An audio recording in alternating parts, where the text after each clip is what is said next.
Hello my dear students, मैं आपका Ravi sir. बच्चों, आज हम आप लोगों का बहुत ही एक इम्पोर्टेंट लेक्चर आप लोगों के सामने प्रस्तुत हुए हैं।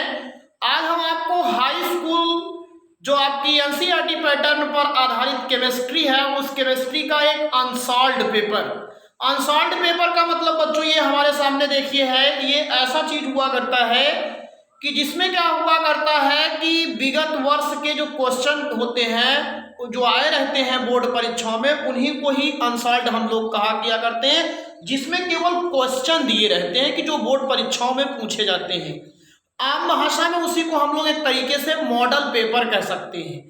तो इसको आप अगर हल करोगे तो आपको एक तरीके से बहुत ही बेनिफिट मिलने वाली है कि आपको ये मालूम होगा कि हमारे यहाँ हाई स्कूल की बोर्ड परीक्षाओं में किस तरीके से क्वेश्चन आया किया करते हैं। तो जो ये मेरे पास मॉडल पेपर है, देखिए ये आपका सेट नंबर 4 है 2020 का 824 ENM। सेट नंबर ये आपका 4 है और 2020 का 824 ENM है। ये आपको बता रहे हैं, ध्यान दीजिएगा। इसी सेट में हम आपको क्या कर रहे हैं, 824 ENM करके ये दिया गया है। ये कोड होता है जो पेपर आपका बोर्ड परीक्षाओं में आता है। तो उसमें से हम आपको आज क्वेश्चन हल कराने जा रहे हैं। आप सब लोग बढ़िया तरीके से इस पेपर को पूरा देखेंगे और आप इसको हल करने के बाद आपको एक पूरी उम्मीद मिल जाएगी कि हमारी किस तरीके से तैयारी है और बोर्ड परीक्षाओं में किस तरीके से क्वेश्चन आते हैं। आज हम पूरे इस लेक्चर में आपको दिखा देंगे कि केमिस्ट्री कैसे हुआ करती है और किस तरीके से आप तैयारी करोगे तो आपको बढ़िया सा, केवल केमिस्ट्री की बात हम कर रहे हैं, नंबर आपको अच्छा मिलेगा। और इसके लिए आपको हमने पहले ही बता रखा है कि आपको पहले पूरा सिलेबस विधिवत तरीके से कवर करेंगे, तब आपको पूरी बातें समझ में आएंगी। इसमें देखिए खंड खा करके आपका पेपर आएगा, जिसमें बहुविकल्पी क्वेश्चन पहला आपका है, ध्यान दीजिएगा।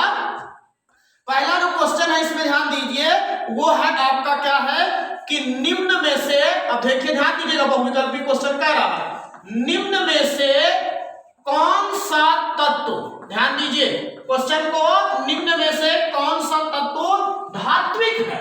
ये पहला बहुविकल्पी क्वेश्चन आता है। आपको 4 ऑप्शन दिए गए रहते हैं, निम्न में से कौन सा तत्व धात्विक है। तो नंबर पहला ऑप्शन है फास्फोरस, दूसरा ऑप्शन है आपका हीलियम, तीसरा ऑप्शन है आपका लिथियम और चौथा ऑप्शन है आपका सल्फर। बहुत अच्छा क्वेश्चन है, आपको पहचान करके बताना है कि निम्न में से कौन सा तत्व क्या है, धात्विक है।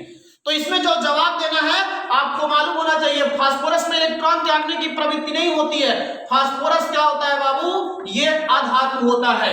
हीलियम क्या है, एक प्रकार की ये अक्रिय गैस है ना, ये शून्य समूह का है, इसमें इलेक्ट्रॉन त्यागने की प्रवृत्ति होती ही नहीं है क्योंकि इनके आयतन कोष पूर्ण रूपेण भरे होते हैं।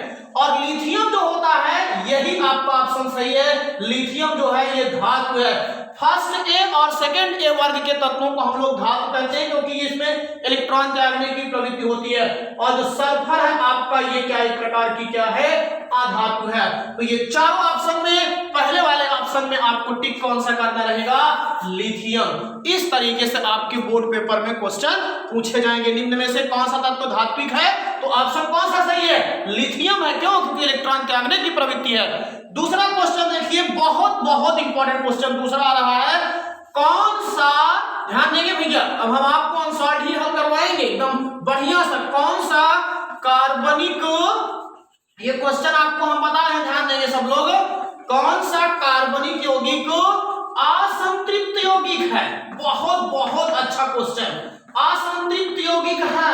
पहला ऑप्शन देखिए, पहला ऑप्शन आ रहा है आपके सामने एथेन। एथेन आपसे पहला ऑप्शन कह रहा है।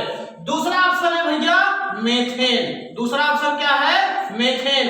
और तीसरा ऑप्शन क्या है, एथिलीन, तीसरा ऑप्शन क्या है, एथिलीन। और चौथा ऑप्शन आपके सामने जो है वो है एथिल एल्कोहल। जिन बच्चों को आता है वो जल्दी से कमेंट करें इसमें कौन सा, जान लीजिए, वीडियो को रोकिए और तुरंत कमेंट कीजिए। इसमें 4 ऑप्शन है, पहला है एथेन, दूसरा है मेथेन, अगला है एथिलीन और अगला क्या होगा आपका एथिल एल्कोहल।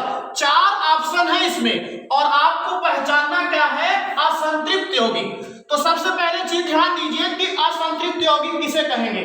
असंतृप्त यौगिक का मतलब होता है कि जिसमें कार्बन कार्बन परमाणुओं के बीच में द्विबंध पाया जाए और या क्या पाया जाए, त्रिबंध। अगर द्विबंध पाया जाता है तो उसको हम लोग कहते हैं एल्कीन, और अगर त्रिबंध पाया जाता है तो उसको हम लोग क्या कहते हैं, एल्काइन। ये चीज याद रखिएगा। तो इसमें देखिए ये जो आपका पहला ऑप्शन है एथेन, एथेन में आप लोग ऑलरेडी जानते हो एथेन का फार्मूला C2H6 होता है, तो ये एक प्रकार का एल्केन है। और ये भी आप जानते हो ये मेथेन है, मेथेन का भी फार्मूला CH4 होता है, ये भी एक प्रकार का एल्केन है। और एल्केन जो हुआ करते हैं, एल्केन के बीच में क्या हुआ करता है, कार्बन की चारों संयोजकताएं किससे जुड़ी रहती हैं, सिंगल बॉन्ड से। तो ये तो भी संतृप्त है, ये भी संतृप्त है, और ये एल्कोहल है, आप अच्छी तरीके से जानते हो। एल्कोहल जो हुआ करता है आपका एक अलग प्रकार का ग्रुप है। लेकिन जो आपका तीसरा ऑप्शन है एथिलीन, एथिलीन का फार्मूला अगर मालूम होगा तो C2H4 होता है। C2H4 का मतलब कार्बन कार्बन के बीच में डबल बॉन्ड, सिंगल बॉन्ड या सिंगल बॉन्ड या सिंगल बॉन्ड या सिंगल बॉन्ड H। ये आपकी क्या है, एक तरीके से असंतृप्त हाइड्रोकार्बन है। तो दूसरा बहुविकल्पी क्वेश्चन है, इसमें आपका जो सही होगा वो ऑप्शन आपका क्या सही है, एथिलीन। तो ये दो बहुविकल्पी क्वेश्चन हो गए आपके। अब तीसरे बहुविकल्पी क्वेश्चन की हम बात कर रहे हैं। तीसरा जो बहुविकल्पी क्वेश्चन है, ये आप लोग ध्यान दीजिए, चारों क्वेश्चन का जो एक्सप्लेनेशन है जब तक नहीं करेंगे तब तक पूरी बातें एकदम समझ में नहीं आएंगी भैया। क्वेश्चन इसमें तीसरा है धोने का सोडा। तीसरा क्वेश्चन देखिएगा ध्यान से, धोने का सोडा का रासायनिक सूत्र है। अब जिनको मालूम होगा कि धोने का जो सोडा होता है उसका रासायनिक सूत्र क्या होता है, तो आपको ये तीसरा ऑप्शन है, इसमें आपको देखिएगा पहला ऑप्शन है आपका NaHCO3।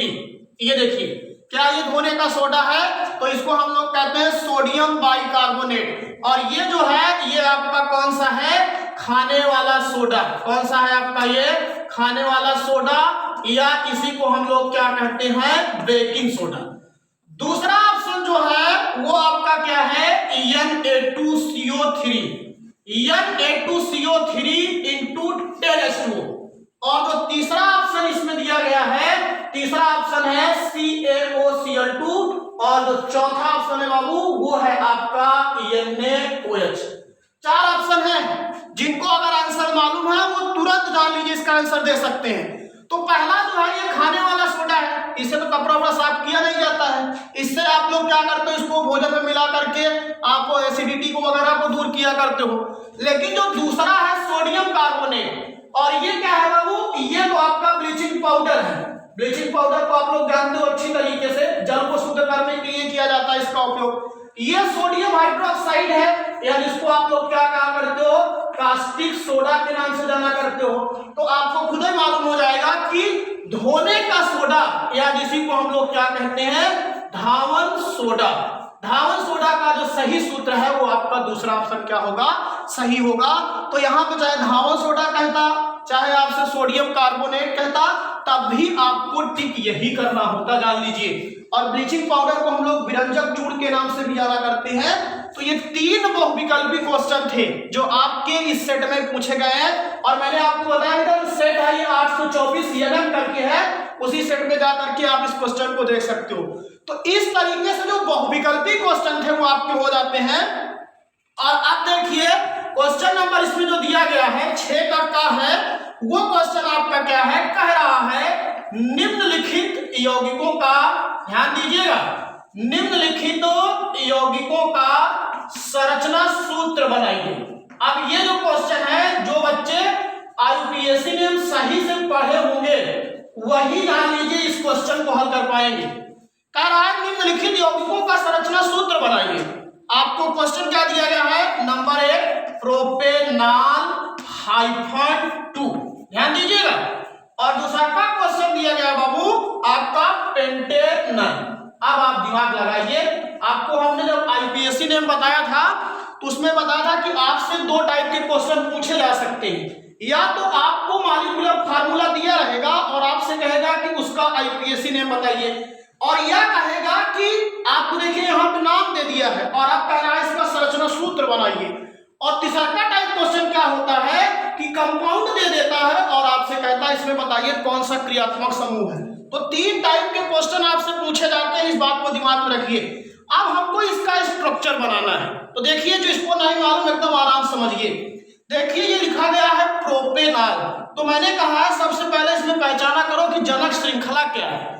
देखो प्रोपेन लिखा गया है तो इसका मतलब इसमें कितने कार्बन की जनक श्रृंखला है, 3 कार्बन की। तो आप चुपचाप 1 कार्बन 2 कार्बन 3 कार्बन खींच डालिए और तीनों कार्बन को पहले सिंगल बॉन्ड्स जोड़ दिया करो।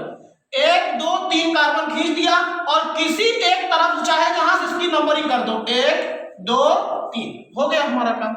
3 कार्बन था इसलिए 3 कार्बन खींच दिया, क्यों, प्रोपेन जनक श्रृंखला थी। अब देखिए आगे है आल, क्या कह रहा है, आल। अब मैंने आपको बताया था कि जो आल होता है वो किसका अनुलग्न होता है, एल्कोहल का। किसका होता है, एल्कोहल का। लेकिन आगे चीज और दिया है, हाइड्रोजन 2। इसका मतलब हुआ कि जो एल्कोहल है वो किस कार्बन जुड़ा हुआ है, दूसरे के कार्बन से जुड़ा हुआ है। अरे इसीलिए तो ये संख्या दी जाती है, जो आगे लिखा गया उसी से इसका मतलब आपका ही रहेगा। तो अब दूसरे के कार्बन पे इसका मतलब आप क्या लगा दीजिएगा, OH। क्या लगा देंगे, OH। OH क्यों लगाए, क्योंकि एल्कोहल का जो सिंबल होता है वो क्या होता है, OH। अब इसके अलावा कोई और तो चीज है नहीं। अब आप जितना बचती है कार्बन की संयोजकता पे हाइड्रोजन को लगा दीजिए, बस 4 1 5 5 1 6 6 1 7 7 1 8। देख लीजिए कार्बन की संयोजकता पूरी हो गई। फिर देखिए 4 यहाँ इसके आयतन कोष में हुआ, 4 1 5 5 1 6 6 1 7 और अब आपका 7 और 1 आप देखिए 4 4 1 5 5 1 6 6 1 7, एक कम है, एक हाइड्रोजन पीछे लगा दीजिए। अब 4 1 5 5 1 6 6 1 7 7 1 8। बस यही जो आपका स्ट्रक्चर बना हुआ है ये किसका स्ट्रक्चर है, प्रोपेनॉल -2 का। अब आप मिला लीजिएगा, आप चाहे जहां से नंबरिंग करोगे आपको यही देखने को मिलेगा। अब जो ये अगला वाला है इसको थोड़ा सा देखिए, क्या आप इसको बना सकते हैं, बना सकते हो तो आप लोग एक बार प्रयास कर लिया करो, हमेशा प्रयास वही करेंगे जो लोग समझ पाएंगे इसको। पेंटेनल कुछ चीज इंडिकेट कर रहा है, पेंटे का मतलब कई कार्बन की श्रृंखला है, 5 कार्बन की है। और देखिए अल है, अल का मतलब होता है भैया एल्डिहाइड। एल्डिहाइड का जो सिंबल होता है वो होता है CHO। क्या हुआ करता है, CHO। तो एल्डिहाइड का सिंबल हो गया CHO। तो आप पहले क्या करोगे, 5 कार्बन खींचो जैसे इसमें खींचे थे, 1 2 3 4 5 5 कार्बन हो गया, 1 2 3 4 5 5 कार्बन हो गया। लेकिन अब ध्यान दीजिए इसमें जो एल्डिहाइड वाला है वो आपका कार्बन भी आएगा, क्योंकि एक कार्बन इसका भी गिना जाएगा ना। तो किसी एक किनारे से आप क्या कर लीजिए, एक कार्बन को एल्डिहाइड बदल दीजिए। तो हम इसी को चाहे CHO कर दें, या CHO ऐसा नहीं लिख पाते तो आप बॉन्ड के रूप में लिख दीजिए, C double bond O H, इसी को पढ़ा जाता है CHO ऐसे। अब आप बढ़िया तरीके समझ लीजिए, 5 कार्बन था, हमने 5 कार्बन खींच दिया, अल था तो एल्डिहाइड एक को बना दिया, बाकी का काम जैसे इसमें किए थे वैसे उसमें भी कर दीजिए। अब नंबरिंग करोगे तो इधर से करोगे, इधर से क्रियात्मक समूह रहेगा 1 2 3 4 5, ये ध्यान दीजिए। 5 कार्बन हो गया। अब बैलेंस देखिए, 4 2 6 6 7 7 1 बाबू 8, 4 4 2 6 6 7 7 1 8। बहुत इंपॉर्टेंट चीजें हैं, अगर ध्यान समझोगे तब। अब आपको खुद मालूम है कि बीच वाले कार्बन पे केवल 2 लगाना है, लास्ट वाले कार्बन पे क्या हाइड्रोजन लगाना है, 3 हाइड्रोजन। ये देख लीजिए। तो इस तरीके से आपको ये क्वेश्चन हल करना है कि प्रोपेनॉल। अब सोचिए एक एक नंबर का था, ये एक नंबर में इसको करना है और एक नंबर इसको में। तो जितनी अच्छी आपकी जो प्रैक्टिस रहेगी ना तो उतना ही अच्छा कर पाओगे। हम चाहते और स्पीड से बता देते, लेकिन आपको स्पीड से बता देंगे तो आपको पल्ले नहीं पड़ेगा।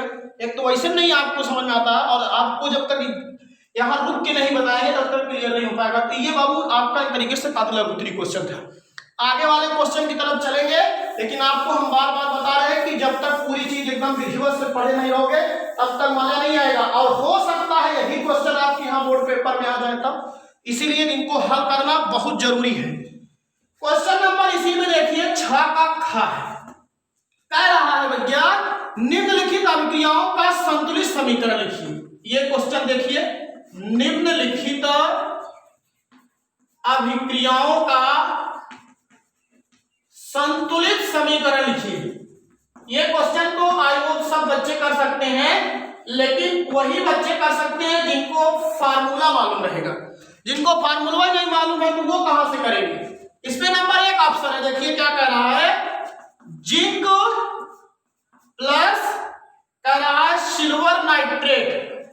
जिंक प्लस क्या कह रहा है बाबू, नाइट्रेट, आगे कह रहा है जिंक नाइट्रेट, क्या कह रहा है, जिंक नाइट्रेट, और प्लस क्या कह रहा है, सिल्वर। अब आप सोचिए कि ऐसे दिया रहेगा और कह रहा है कि इस अभिक्रिया को संतुलित कीजिए, तो आपको इसमें दो काम करना पड़ेगा। पहले आपको सबका फार्मूला लिखना पड़ेगा, और जब फार्मूला लिख लोगे तभी बैलेंस कर पाओगे, उसके पहले बैलेंस नहीं कर पाओगे बाबू। तो आपको मालूम होगा जिंक का क्या होता है, Zn, सिल्वर नाइट्रेट का क्या होता है, AgNO3। अब फार्मूला तो मालूम होना चाहिए बाबू। अब उसके बाद जिंक नाइट्रेट का फार्मूला क्या होगा, ZnNO3 का होल ट्वाइस। यहाँ होल ट्वाइस क्यों हुआ, क्योंकि जिंक की बैलेंस कितनी होती है, 2। और अगला क्या है, सिल्वर, Ag, ये इसका प्रेसिपिटेट मिला।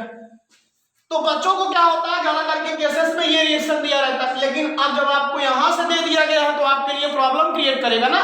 पहले आपको फार्मूला बनाइए, अब बैलेंस करिए। इसमें क्या बैलेंस करते हैं आप बताइए, इसमें का जिंक को बैलेंस करोगे, सिल्वर इसको दिखाई दे रहा है बैलेंस करने के लिए।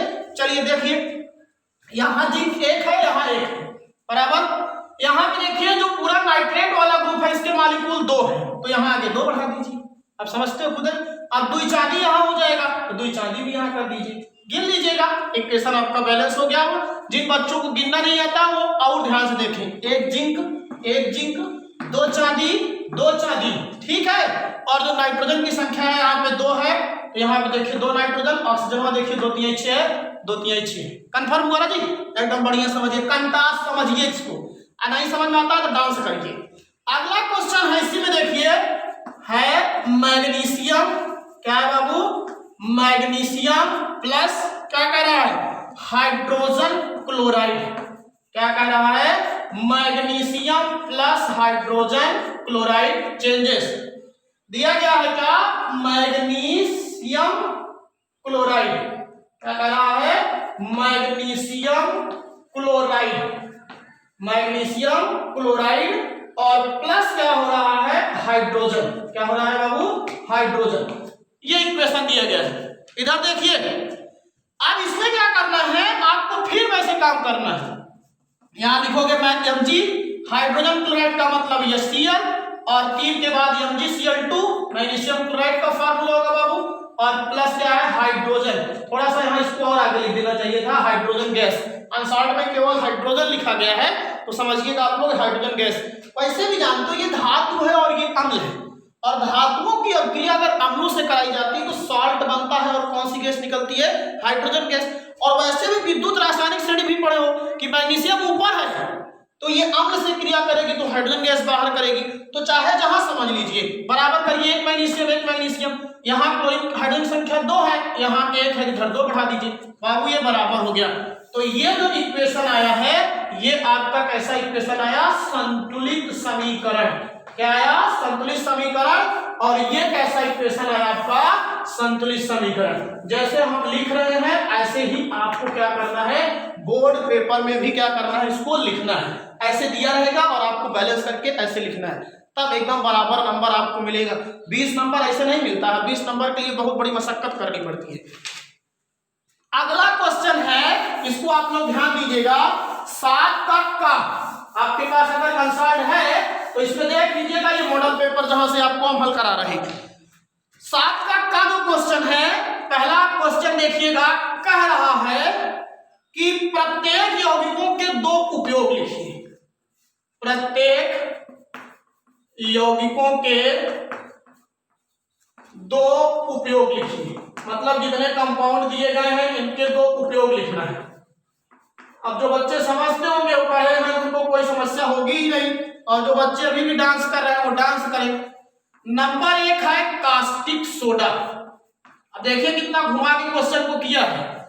और दूसरा का क्वेश्चन कह रहा है प्लास्टर ऑफ पेरिस। क्या कह रहा है, प्लास्टर ऑफ पेरिस।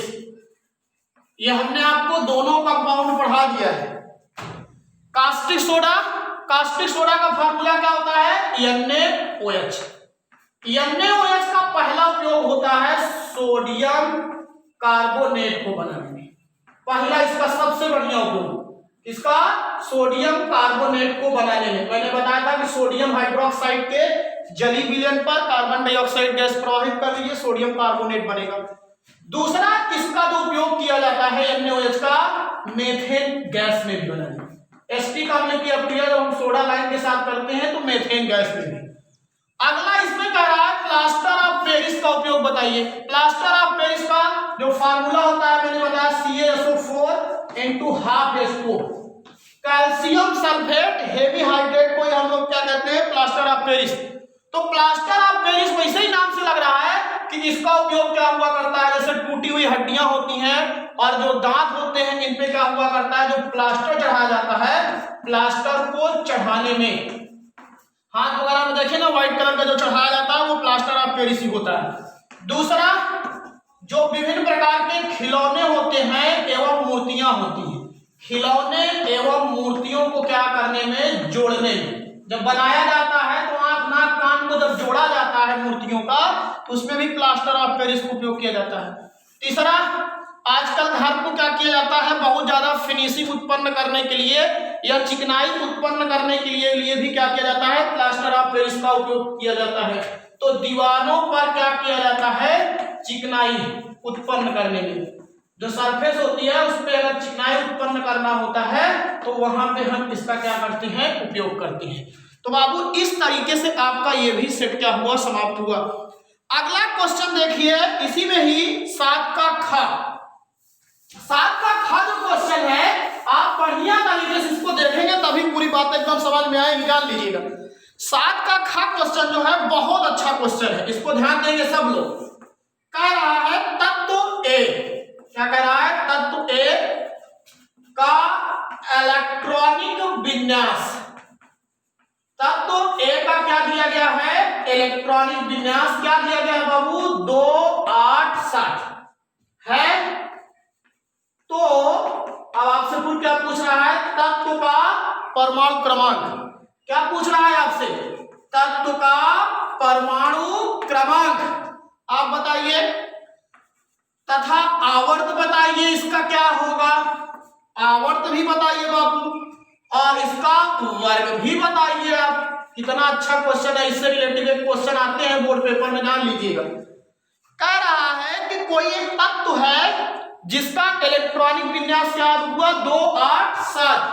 तो इस तत्व का क्या करना है, परमाणु क्रमांक बताना तथा आवर्त सारणी में स्थान बताना है।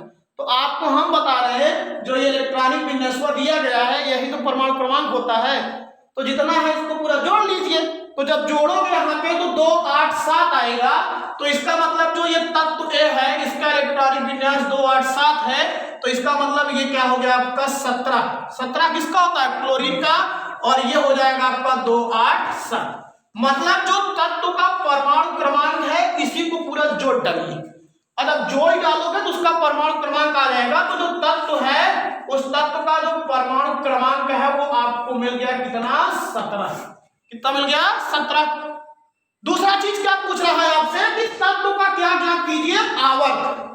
अब ये चीज तो आपको थोड़ा पढ़ना पड़ेगा, जब मेंडलीव की आवर्त सारणी और आधुनिक आवर्त सारणी पढ़ाई जाती है तो वहां पे होता है कि तत्वों का आवर्त की संख्या बता दीजिए। जो क्षैतिज लाइनें होती है उसको आवर्त कहते हैं, और जैसे ऊर्ध्वाधर जो कॉलम होते हैं इसको वर्ग कहते हैं। तो इसमें आपको देखने के लिए मैं बता रहा हूं कि आवर्त की संख्या कैसे बताओगे।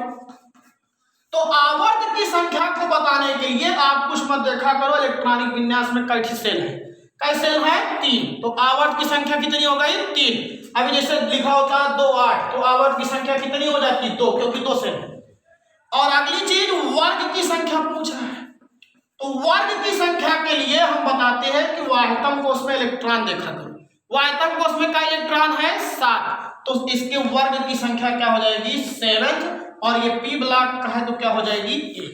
तो इसके लिए पूरा आपको जब तक विधिवत नियम बताया जाएगा कि कैसे आवर्त की संख्या निकालते हैं, कैसे वर्ग की, तब पूरी बातें समझ में आएंगी।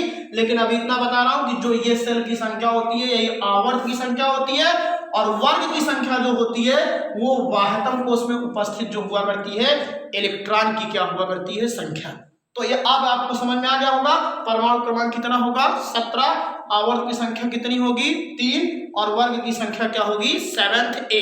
और अगर आप 18 समूह में लिखना चाहते हो तो वर्ग की संख्या कितनी हो जाएगी, 17। अगर 1 2 3 4 5 के रूप में लिखना चाहते हो तो 17 आएगा, लेकिन अगर ऐसे लिखना चाहते हो 1 के B के रूप में तो 7th A आएगा। अगला जो क्वेश्चन है ध्यान दीजिएगा, इसमें जो कह रहा है क्या होता है जब केवल रासायनिक समीकरण दीजिए। ये जो क्वेश्चन है इसको आप ध्यान दीजिएगा, कह रहा है कि क्या होता है जब केवल रासायनिक समीकरण दीजिए। ऐसे जो क्वेश्चन आते हैं तब बच्चों के लिए बहुत समस्याएं उत्पन्न हो जाती है। ध्यान दीजिएगा, ये क्वेश्चन नंबर है 7 का ग। कह रहा है क्या होता है जब केवल रासायनिक समीकरण दीजिए। क्या होता है जब केवल रासायनिक समीकरण दे। पहला इसमें ऑप्शन है आपके सामने जिप्सम को, ध्यान दीजिएगा, जिप्सम को कह रहा है 373 केल्विन ताप पर गर्म किया जाता है। अब ऐसे क्वेश्चन आएंगे, जान लीजिएगा। और दूसरा क्वेश्चन है इसी में, पहले क्वेश्चन पूरा लिख देते हैं। बुझे चूने पर क्लोरीन गैस प्रवाहित की जाती है। क्लोरीन गैस प्रवाहित की जाती है। ये दो क्वेश्चन है, दोनों जान लीजिए, एक नंबर के क्वेश्चन है। जिसको मालूम है वो बढ़िया तरीके से हल कर सकते हैं। जिप्सम को 373 केल्विन ताप पर गर्म किया जाता है, पहला क्वेश्चन है। दूसरा है बुझे चूने पर क्लोरीन गैस प्रवाहित की जाती है। बहुत बहुत इंपॉर्टेंट रिएक्शन है आप सब लोगों के लिए। तो जिप्सम का फार्मूला होता है CaSO4 × 2H2O। ये जिप्सम है। अगर आप जिप्सम को क्या करोगे, 373 केल्विन पे गर्म करोगे तो इसमें से जल के मॉलिक्यूल बाहर हो जाएंगे और बनेगा आपका CaSO4 × ½ H2O। और इसी को बबुआ हम कहते हैं POP, प्लास्टर ऑफ पेरिस। और आपका यहाँ आधा H2O, यहाँ 2 H2O है, तो आधा H2O यहाँ चला गया, तो अब एक कहने का मतलब 1.5 H2O इधर क्या रह जाएगा, बच जाएगा, यही बाहर हो जाता है। तो कहने मतलब कि 1 सही 1/2 H2O बाहर हो जाएगा, आधा H2O या टोटल ये आपको मिल जाएगा। जवाब क्या हुआ, जिप्सम को 373 केल्विन ताप पर अगर गर्म किया जाता है तो POP और क्या प्राप्त होता है, जल। अगला क्वेश्चन, अब लास्ट क्वेश्चन है इस लेक्चर का, जान लीजिए। आगे जो आपका है वो लॉन्ग क्वेश्चन है और वो बहुत बहुत इंपॉर्टेंट क्वेश्चन है, इसी सेट का ही है, वो लॉन्ग क्वेश्चन होगा। और उसको हम आपको ये पार्ट 1 आपको बता रहे हैं, इसके बाद उसको हम पार्ट 2 में करके बताएंगे। वो जान लीजिएगा, बहुत इंपॉर्टेंट है, वो 7 नंबर का क्वेश्चन है। 20 नंबर में 7 नंबर बहुत बड़ी चीज होती है। बुझे चूने पर क्लोरीन गैस प्रवाहित की जाती है, तो बुझा चूना जो होता है आपको मालूम होगा COH का वोल्टेज। ये बुझा चूना है, ये हमारे कॉपी में और आपको एकदम पूरा सारा क्वेश्चन पढ़ाया हुआ है। बुझे चूने पर क्लोरीन गैस प्रवाहित कीजिए, ये ब्लीचिंग पाउडर बनाने की विधि है। तो यहाँ बुझा चूना, ये क्लोरीन गैस, देखिए CaO और इधर से Cl2 बाहर हो जाएगा, CaOCl2 और प्लस क्या बाहर हो जाएगा, जल। तो रिजल्ट क्या है आपको कि बुझे चूने पर क्लोरीन गैस प्रवाहित करने से क्या होता है, ब्लीचिंग पाउडर प्राप्त होता है। तो इस तरीके से जो बोर्ड पेपर में आने वाले क्वेश्चन हैं, ये आपको कैसे हैं, इस चीज को आपको जानना चाहिए। क्योंकि आप पढ़ाई कर लेते हो ठीक ठाक होती है, लेकिन जब तक आपको ये नहीं मालूम होता कि हमारे यहाँ क्वेश्चन किस तरीके से आते हैं और वही क्वेश्चन बोर्ड पेपर में आ जाते हैं, तो आपके लिए समस्याएं आपको उत्पन्न कर देती हैं। इसीलिए जो समझदार बच्चे होते हैं, जब पूरा पढ़ लेते हैं टॉपिक, तो उसके बाद जो क्वेश्चन बोर्ड पेपर में आए रहते हैं उन्हें हल किया करते हैं और स्वयं को चेक किया करते हैं कि हमें कितना मालूम है। आपको इसके आगे का जो लॉन्ग क्वेश्चन है 7 नंबर का, उसको हम पार्ट 2 में क्या कर देंगे, बता देंगे। कि वीडियो बहुत बड़ा बन रहा है, फिर उसके बाद आगे बताएंगे, ठीक है।